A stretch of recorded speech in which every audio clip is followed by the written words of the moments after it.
ओम गंगणपतये नमः। आज आप दिव्य गणनायकाष्टकम स्तोत्र श्रवण करने वाले हैं। भगवान गणेश का यह अष्टक श्रवण करने मात्र से आपके जीवन से दारिद्रता को दूर कर देता है। भगवान गणेश विघ्न विनाशक देव माने जाते हैं। इनके स्त्रोत का यदि हम पाठन करते हैं या श्रवण करते हैं तो हमारे जीवन में उसका तुरंत ही प्रभाव देखने को मिलता है। मन बुद्धि शुद्ध होती है, भगवान गणेश की कृपा की प्राप्ति होती है, रोग दोष समाप्त होते हैं, दारिद्रता दूर होती है, नकारात्मक शक्तियों से सुरक्षा होती है। चलिए श्रवण करते हैं भगवान गणेश का यह दिव्य अष्टक गणनायकाष्टकम और भगवान गणेश की कृपा प्राप्त करते हैं। गणनायकाष्टकम ओम एकदंतं महाकायं तप्तकाञ्चन सन्निभं लंबोदरं विशालाक्षं वन्देऽहं गणनायकं मौञ्जीकृष्णजिनधरं नागयज्ञोपवीतिनं बालेन्दुशकलं मौलौ वन्देऽहं गणनायकं चित्ररत्नविचित्रांगं चित्रमाला विभूषितं कायरूपधरं देवं वन्देऽहं गणनायकं गजवक्त्रं सुरश्रेष्ठं कर्णचापरभूषितं आशाङ्कुशधरं देवं वन्देऽहं गणनायकं मूषकोत्तममारुह्य देवासुरमहाहवे योद्धुकामं महावीर्यं वन्देऽहं गणनायकं यक्षकिन्नरगन्धर्व सिद्धविद्याधरैः सदा स्तूयमानं महाबाहुं वन्देऽहं गणनायकम् अम्बिकाहृदयानन्दं मातृभिः परिवेष्टितं भक्तप्रियं मदोन्मत्तं वन्देऽहं गणनायकं सर्वविघ्नहरं देवं सर्वविघ्नविवर्जितं सर्वसिद्धिप्रदातारं वन्देऽहं गणनायकं गणाष्टकमिदं पुण्यं यः पठेत् सततं नरः सिद्ध्यन्ति सर्वकार्याणि विद्यावान् धनवान् भवेत् इति श्रीगणनायकाष्टकं सम्पूर्णम्। ॐ गंगणपतये नमः। ॐ गंगणपतये नमः। ॐ गंगणपतये नमः। ॐ गंगणपतये नमः। गणनायकाष्टकम् ओम एकदन्तं महाकायं तप्तकाञ्चन सन्निभं लंबोदरं विशालाक्षं वन्देऽहं गणनायकं मौञ्जीकृष्णजिनधरं नागयज्ञोपवीतिनं बालेन्दुशकलं मौलौ वन्देऽहं गणनायकं चित्ररत्नविचित्रांगं चित्रमाला विभूषितं कायरूपधरं देवं वन्देऽहं गणनायकं गजवक्त्रं सुरश्रेष्ठं कर्णचापरभूषितम् आशाङ्कुशधरं देवं वन्देऽहं गणनायकं मूषकोत्तममारुह्य देवासुरमहाहवे योद्धुकामं महावीर्यं वन्देऽहं गणनायकं यक्षकिन्नरगन्धर्व सिद्धविद्याधरैः सदा स्तूयमानं महाबाहुं वन्देऽहं गणनायकम् अम्बिकाहृदयानन्दं मातृभिः परिवेष्टितं भक्तप्रियं मदोन्मत्तं वन्देऽहं गणनायकं सर्वविघ्नहरं देवं सर्वविघ्नविवर्जितं सर्वसिद्धिप्रदातारं वन्देऽहं गणनायकं गणाष्टकमिदं पुण्यं यः पठेत् सततं नरः सिद्ध्यन्ति सर्वकार्याणि विद्यावान् धनवान् भवेत् इति श्रीगणनायकाष्टकं सम्पूर्णम्। ॐ गंगणपतये नमः। ॐ गंगणपतये नमः। ॐ गंगणपतये नमः। ॐ गङ्गणपतये नमः।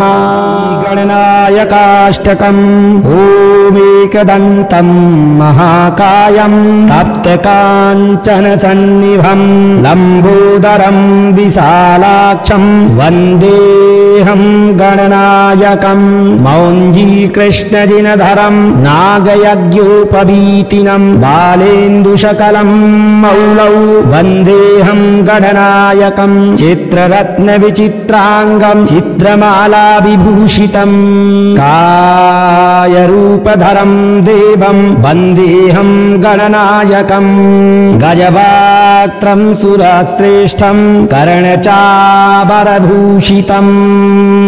पाशाङ्कुशधरं देवं वन्देऽहं गणनायकं मूषकोत्तममारुह्य देवासुरमहाहवे योद्धुकामं महावीर्यं वन्देऽहं गणनायकं यक्षकिन्नरगन्धर्व सिद्धविद्याधरैः सदा स्तूयमानं महाबाहुं वन्देऽहं गणनायकम् अम्बिकाहृदयानन्दं मातृभिः परिवेष्टितं भक्तप्रियं मदोन्मत्तं वन्देऽहं गणनायकं सर्वविघ्नहरं देवं सर्वविघ्नविवर्जितं सर्वसिद्धिप्रदातारं वन्देऽहं गणनायकं गणाष्टकमिदं पुण्यं यः पठेत् सततं नरः सिद्ध्यन्ति सर्वकार्याणि विद्यावान् धनवान् भवेत् इति श्रीगणनायकाष्टकं सम्पूर्णम्। ॐ गङ्गणपतये नमः। ॐ गङ्गणपतये नमः। ॐ गङ्गणपतये नमः। ॐ गङ्गणपतये नमः। गणनायकाष्टकम् ओमेकदन्तं महाकायं तप्तकाञ्चनसन्निभं लम्बोदरं विशालाक्षं वन्देऽहं गणनायकं मौञ्जीकृष्णजिनधरं नागयज्ञोपवीतिनं बालेन्दुशकलं मौलौ वन्देऽहं गणनायकं चित्ररत्नविचित्राङ्गं चित्रमालाविभूषितं कायरूपधरं देवं वन्देऽहं गणनायकं गजवक्त्रं सुरश्रेष्ठं कर्णचापरभूषितं पाशाङ्कुशधरं देवं वन्देऽहं गणनायकं मूषकोत्तममारुह्य देवासुरमहाहवे योद्धुकामं महावीर्यं वन्देऽहं गणनायकं यक्षकिन्नरगन्धर्व सिद्धविद्याधरैः सदा स्तूयमानं महाबाहुं वन्देऽहं गणनायकम् अम्बिकाहृदयानन्दं मातृभिः परिवेष्टितं भक्तप्रियं मदोन्मत्तं वन्देऽहं गणनायकं सर्वविघ्नहरं देवं सर्वविघ्नविवर्जितं सर्वसिद्धिप्रदातारं वन्देऽहं गणनायकं गणाष्टकमिदं पुण्यं यः पठेत् सततं नरः सिद्ध्यन्ति सर्वकार्याणि विद्यावान् धनवान् भवेत् इति श्रीगणनायकाष्टकं सम्पूर्णम्। ॐ गङ्गणपतये नमः। ॐ गङ्गणपतये नमः। ॐ गङ्गणपतये नमः। ॐ गङ्गणपतये नमः। गणनायकाष्टकम् ओमेकदन्तं महाकायं तप्तकाञ्चनसन्निभं लम्बोदरं विशालाक्षं वन्देऽहं गणनायकं मौञ्जीकृष्णजिनधरं नागयज्ञोपवीतिनं बालेन्दुशकलं मौलौ वन्देऽहं गणनायकं चित्ररत्नविचित्राङ्गं चित्रमालाविभूषितं कायरूपधरं देवं वन्देऽहं गणनायकम् गजवक्त्रं सुरश्रेष्ठं कर्णचापरभूषितम्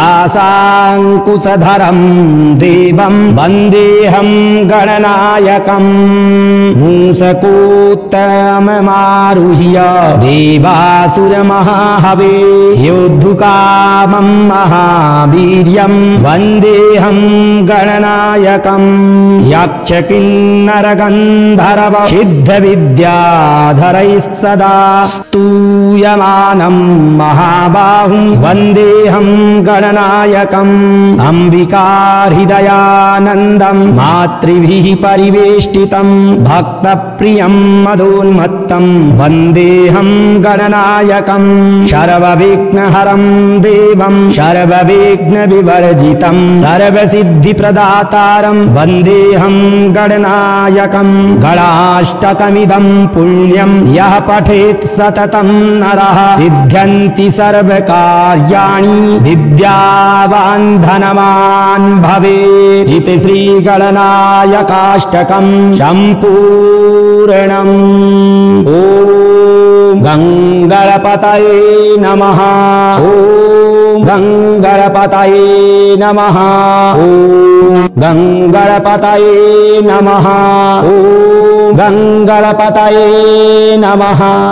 गणनायकाष्टकम् ओमेकदन्तं महाकायं तप्तकाञ्चनसन्निभं लम्बोदरं विशालाक्षं वन्देऽहं गणनायकम् मौञ्जीकृष्णजिनधरं नागयज्ञोपवीतिनं बालेन्दुशकलं मौलौ वन्देऽहं गणनायकम् चित्ररत्नविचित्राङ्गं चित्रमालाविभूषितं कायरूपधरं देवं वन्देऽहं गणनायकम् गजवक्त्रं सुरश्रेष्ठं कर्णचापरभूषितम् आशाङ्कुशधरं देवं वन्देऽहं गणनायकम् मूषकोत्तममारुह्य देवासुरमहाहवे योद्धुकामं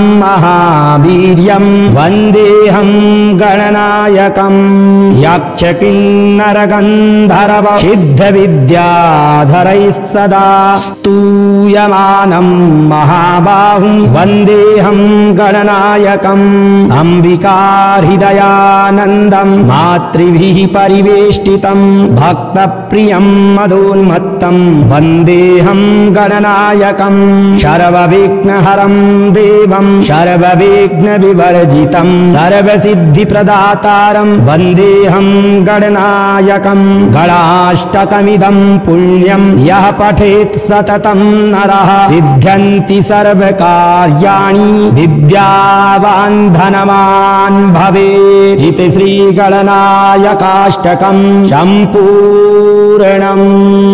ॐ गङ्गणपतये नमः। ॐ गङ्गणपतये नमः। ॐ गङ्गणपतये नमः। ॐ गङ्गणपतये नमः। गणनायकाष्टकम् ओमेकदन्तं महाकायं तप्तकाञ्चनसन्निभं लम्बोदरं विशालाक्षं वन्देऽहं गणनायकम् मौञ्जीकृष्णजिनधरं नागयज्ञोपवीतिनं बालेन्दुशकलं मौलौ वन्देऽहं गणनायकम् चित्ररत्नविचित्राङ्गं चित्रमालाविभूषितं कायरूपधरं देवं वन्देऽहं गणनायकम् गजवक्त्रं सुरश्रेष्ठं कर्णचापरभूषितम् आशाङ्कुशधरं देवं वन्देऽहं गणनायकम् मूषकोत्तममारुह्य देवासुरमहाहवे योद्धुकामं महावीर्यं वन्देऽहं गणनायकम् यक्षकिन्नरगन्धर्व सिद्धविद्याधरैः सदा स्तू स्तूयमानं महाबाहुं वन्देऽहं गणनायकम् अम्बिकाहृदयानन्दं मातृभिः परिवेष्टितं भक्तप्रियं मदोन्मत्तं वन्देऽहं गणनायकम् सर्वविघ्नहरं देवं सर्वविघ्नविवर्जितं सर्वसिद्धिप्रदातारं वन्देऽहं गणनायकम् गणाष्टकमिदं पुण्यं यः पठेत् सततं नरः सिद्ध्यन्ति सर्वकार्याणि विद्यावान् धनवान् भवेत् इति श्रीगणनायकाष्टकं सम्पूर्णम्। ॐ गङ्गणपतये नमः। ॐ गङ्गणपतये नमः। ॐ गङ्गणपतये नमः। ॐ गङ्गणपतये नमः। गणनायकाष्टकम् ओमेकदन्तं महाकायं तप्तकाञ्चनसन्निभं लम्बोदरं विशालाक्षं वन्देऽहं गणनायकं मौञ्जीकृष्णजिनधरं नागयज्ञोपवीतिनं बालेन्दुशकलं मौलौ वन्देऽहं गणनायकं चित्ररत्नविचित्राङ्गं चित्रमालाविभूषितं कायरूपधरं देवं वन्देऽहं गणनायकं गजवक्त्रं सुरश्रेष्ठं कर्णचापरभूषितम् आशाङ्कुशधरं देवं वन्देऽहं गणनायकं मूषकोत्तममारुह्य देवासुरमहाहवे योद्धुकामं महावीर्यं वन्देऽहं गणनायकं यक्षकिन्नरगन्धर्व सिद्धविद्याधरैः सदा स्तूयमानं महाबाहुं वन्देऽहं गणनायकम् अम्बिकाहृदयानन्दं मातृभिः परिवेष्टितं भक्तप्रियं मदोन्मत्तं वन्देऽहं गणनायकं सर्वविघ्नहरं देवं सर्वविघ्नविवर्जितं सर्वसिद्धिप्रदातारं वन्देऽहं गणनायकं गणाष्टकमिदं पुण्यं यः पठेत् सततं नरः सिद्ध्यन्ति सर्वकार्याणि विद्यावान् धनवान् भवेत् इति श्रीगणनायकाष्टकं सम्पूर्णम्। ॐ गङ्गणपतये नमः। ॐ गङ्गणपतये नमः। ॐ गङ्गणपतये नमः। ॐ गङ्गणपतये नमः। गणनायकाष्टकम् ओमेकदन्तं महाकायं तप्तकाञ्चनसन्निभं लम्बोदरं विशालाक्षं वन्देऽहं गणनायकं मौञ्जीकृष्णजिनधरं नागयज्ञोपवीतिनं बालेन्दुशकलं मौलौ वन्देऽहं गणनायकं चित्ररत्नविचित्राङ्गं चित्रमालाविभूषितं कायरूपधरं देवं वन्देऽहं गणनायकं गजवक्त्रं सुरश्रेष्ठं कर्णचापरभूषितम् आशाङ्कुशधरं देवं वन्देऽहं गणनायकं मूषकोत्तममारुह्य देवासुरमहाहवे योद्धुकामं महावीर्यं वन्देऽहं गणनायकं यक्षकिन्नरगन्धर्व सिद्धविद्याधरैः सदा स्तूयमानं महाबाहुं वन्देऽहं गणनायकम् अम्बिकाहृदयानन्दं मातृभिः परिवेष्टितं भक्तप्रियं मदोन्मत्तं वन्देऽहं गणनायकं सर्वविघ्नहरं देवं सर्वविघ्नविवर्जितं सर्वसिद्धिप्रदातारं वन्देऽहं गणनायकं गणाष्टकमिदं पुण्यं यः पठेत् सततं नरः सिद्ध्यन्ति सर्वकार्याणि विद्यावान् धनवान् भवेत् इति श्रीगणनायकाष्टकम् सम्पूर्णम्। ॐ गङ्गणपतये नमः। ॐ गङ्गणपतये नमः। ॐ गङ्गणपतये नमः। ॐ गङ्गणपतये नमः। गणनायकाष्टकम्। ओमेकदन्तं महाकायं तप्तकाञ्चनसन्निभं लम्बोदरं विशालाक्षं वन्देऽहं गणनायकं मौञ्जीकृष्णजिनधरं नागयज्ञोपवीतिनं बालेन्दुशकलं मौलौ वन्देऽहं गणनायकं चित्ररत्नविचित्राङ्गं चित्रमालाविभूषितं कायरूपधरं देवं वन्देऽहं गणनायकं गजवक्त्रं सुरश्रेष्ठं कर्णचापरभूषितं पाशाङ्कुशधरं देवं वन्देऽहं गणनायकं मूषकोत्तममारुह्य देवासुरमहाहवे योद्धुकामं महावीर्यं वन्देऽहं गणनायकं यक्षकिन्नरगन्धर्व सिद्धविद्याधरैः सदा स्तूयमानं महाबाहुं वन्देऽहं गणनायकम् अम्बिकाहृदयानन्दं मातृभिः परिवेष्टितं भक्तप्रियं मदोन्मत्तं वन्देऽहं गणनायकं सर्वविघ्नहरं देवं सर्वविघ्नविवर्जितं सर्वसिद्धिप्रदातारं वन्देऽहं गणनायकं गणाष्टकमिदं पुण्यं यः पठेत् सततं नरः सिद्ध्यन्ति सर्वकार्याणि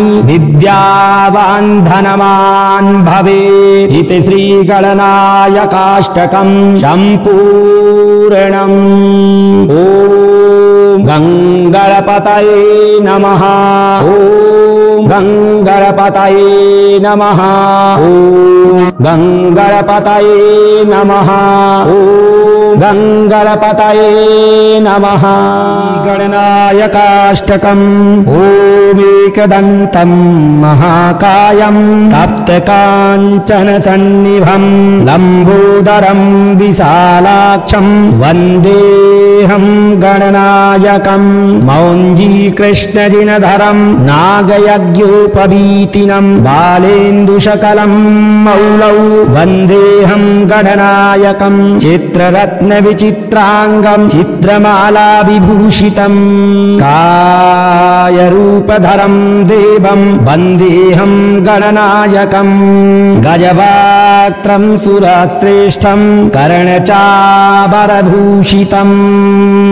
पाशाङ्कुशधरं देवं वन्देऽहं गणनायकं मूषकोत्तममारुह्य देवासुरमहाहवे योद्धुकामं महावीर्यं वन्देऽहं गणनायकं यक्षकिन्नरगन्धर्व सिद्धविद्याधरैः सदा स्तूयमानं महाबाहुं वन्देऽहं गणनायकम् अम्बिकाहृदयानन्दं मातृभिः परिवेष्टितं भक्तप्रियं मदोन्मत्तं वन्देऽहं गणनायकं सर्वविघ्नहरं देवं सर्वविघ्नविवर्जितं सर्वसिद्धिप्रदातारं वन्देऽहं गणनायकं गणाष्टकमिदं पुण्यं यः पठेत् सततं नरः सिद्ध्यन्ति सर्वकार्याणि विद्यावान् धनवान् भवेत् इति श्रीगणनायकाष्टकम् सम्पूर्णम्। ॐ गङ्गणपतये नमः। ॐ गङ्गणपतये नमः। ॐ गङ्गणपतये नमः। ॐ गङ्गणपतये नमः गणनायकाष्टकम् ओमेकदन्तं महाकायं तप्तकाञ्चनसन्निभं लम्बोदरं विशालाक्षं वन्देऽहं गणनायकं मौञ्जीकृष्णजिनधरं नागयज्ञोपवीतिनं बालेन्दुशकलं मौलौ वन्देऽहं गणनायकं चित्ररत्नविचित्राङ्गं चित्रमालाविभूषितं कायरूपधरं देवं वन्देऽहं गणनायकं गजवक्त्रं सुरश्रेष्ठं कर्णचापरभूषितम् आशाङ्कुशधरं देवं वन्देऽहं गणनायकं मूषकोत्तममारुह्य देवासुरमहाहवे योद्धुकामं महावीर्यं वन्देऽहं गणनायकं यक्षकिन्नरगन्धर्व सिद्धविद्याधरैः सदा स्तूयमानं महाबाहुं वन्देऽहं गणनायकम् अम्बिकाहृदयानन्दं मातृभिः परिवेष्टितं भक्तप्रियं मदोन्मत्तं वन्देऽहं गणनायकं सर्वविघ्नहरं देवं सर्वविघ्नविवर्जितं सर्वसिद्धिप्रदातारं वन्देऽहं गणनायकं गणाष्टकमिदं पुण्यं यः पठेत् सततं नरः सिद्ध्यन्ति सर्वकार्याणि विद्यावान् धनवान् भवेत् इति श्रीगणनायकाष्टकं सम्पूर्णम् ॐ गङ्गणपतये नमः ॐ गङ्गणपतये नमः ॐ गङ्गणपतये नमः ॐ गङ्गणपतये नमः श्रीगणनायकाष्टकम् ओमेकदन्तं महाकायं तप्तकाञ्चनसन्निभं लम्बोदरं विशालाक्षं वन्देऽहं गणनायकं मौञ्जीकृष्णजिनधरं नागयज्ञोपवीतिनं बालेन्दुशकलं मौलौ वन्देऽहं गणनायकं चित्ररत्नविचित्राङ्गं चित्रमालाविभूषितं कायरूपधरं देवं वन्देऽहं गणनायकं गजवक्त्रं सुरश्रेष्ठं कर्णचापरभूषितम् आशाङ्कुशधरं देवं वन्देऽहं गणनायकं मूषकोत्तममारुह्य देवासुरमहाहवे योद्धुकामं महावीर्यं वन्देऽहं गणनायकं यक्षकिन्नरगन्धर्व सिद्धविद्याधरैः सदा स्तूयमानं महाबाहुं वन्देऽहं गणनायकम् अम्बिकाहृदयानन्दं मातृभिः परिवेष्टितं भक्तप्रियं मदोन्मत्तं वन्देऽहं गणनायकं सर्वविघ्नहरं देवं सर्वविघ्नविवर्जितं सर्वसिद्धिप्रदातारं वन्देऽहं गणनायकं गणाष्टकमिदं पुण्यं यः पठेत् सततं नरः सिद्ध्यन्ति सर्वकार्याणि विद्यावान् धनवान् भवेत् इति श्रीगणनायकाष्टकं सम्पूर्णम् ॐ गङ्गणपतये नमः ॐ गङ्गणपतये नमः ॐ गङ्गणपतये नमः ॐ गङ्गणपतये नमः।